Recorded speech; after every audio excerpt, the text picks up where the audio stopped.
Bharatiya Janata party जब भी चुनाव आते हैं यदा कदा यहां वहां कॉमन सिविल कोड की बात करके एक विशेष वर्ग को यह दिखाती है कि वो मुसलमानों को कंट्रोल करने की और लगाम डालने की बात कर रही है।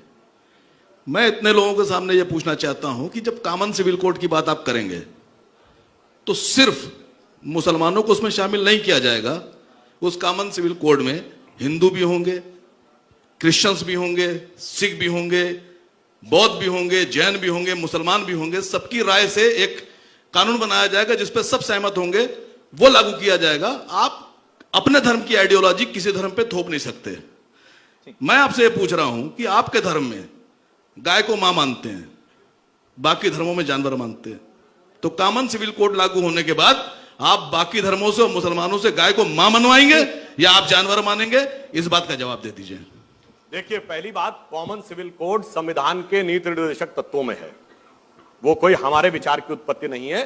सर्वोच्च न्यायालय एक नहीं कई बार कॉमन सिविल कोड के लिए कह चुका है। दूसरी बात, जो आपने कहा कि अपने धर्म की बात मानने की बात, तो जनाब मैं कहना चाहूंगा कि आप जब ट्रिपल तलाक की बात करते हैं, अरे साहब इस्लाम में तलाक का अवधारणा तो है, हमारे धर्म में तो तलाक का कॉन्सेप्ट ही नहीं है भाई। जन्म जन्मांतर का साथ माना गया, 7 जन्म का। कहा जाता डोली आती है और अर्थी जाती है। तो जब हमने तलाक माना, क्योंकि दुनिया बदल रही है, मगर अफसोस आप बदलने को तैयार नहीं है और देश की मुख्य धारा के साथ आने को तैयार नहीं है। बिल्कुल सही। एक सवाल मेरा ओवैसी साहब से है। ओवैसी साहब, आपके लिए सबसे बड़े दुश्मन बीजेपी हैं जो बगल में है या समाजवादी पार्टी है? क्योंकि आप ज्यादा आक्रोश समाजवादी पार्टी को लेकर जता रहे हैं, हमला उनको कर रहे हैं। बीच में सुधांशु जी बीच बीच में मुस्कुरा रहे हैं क्योंकि उनको लग रहा है आप इनको काटेंगे और यादव मुस्लिम ये सब आपस में भिड़ेंगे, बीच में वो निकल जाएंगे, तो वो थोड़ा खुश हो रहे हैं। मेरा सवाल आपसे कि मेरी फोटो क्यों नहीं लगा यहाँ पर? आप मेरी फोटो तो लगनी चाहिए थी ना यहाँ पर, तब आप मुझे सवाल करते। ये मैं तो प्लेयर ही नहीं हूं गेम में। यही तो गेम है इन दोनों का, और इनका गेम बजाने हम आए हैं। तो ओवैसी साहब, चलिए, बहुत दिलचस्प बात आपने कही कि आप गेम बजाने आए हैं इन लोगों का। ओवैसी साहब, एक मिनट, मैं यूनिफॉर्म सिविल कोड के बारे में हमारे सुधांशु भाई से पूछना चाह रहा हूं कि सर, आपने नागालैंड, मिजोरम को उनके कल्चरल राइट्स प्रोटेक्ट करने की गारंटी कॉन्स्टिट्यूशन में दी है, क्या आप उनको छीन सकते हो?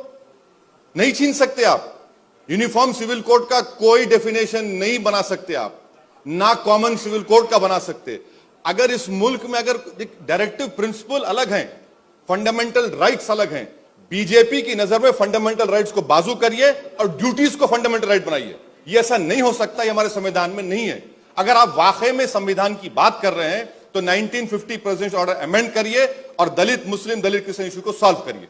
लेकिन चलिए, ये बात कल्चरल इश्यूज अपनी जगह हैं। अब इन्होंने फंडामेंटल राइट्स कहा, मतलब ट्रिपल तलाक देना इनके हिसाब से फंडामेंटल राइट। ट्रिपल तलाक बताइए, आर्टिकल 29 में कवर्ड है। किसी मुस्लिम देशों में नहीं, 29 से कवर्ड, 25 में नहीं, वो अन्य जगहों पे नहीं, इंडोनेशिया में नहीं, मगर आपको लगता है, मुझे तो समझ ही में नहीं आता इसमें फंडामेंटल राइट कहां से आ गया। तो आपको भी मुस्लिम में सबसे अधिक ट्रिपल तलाक की चिंता हो गई।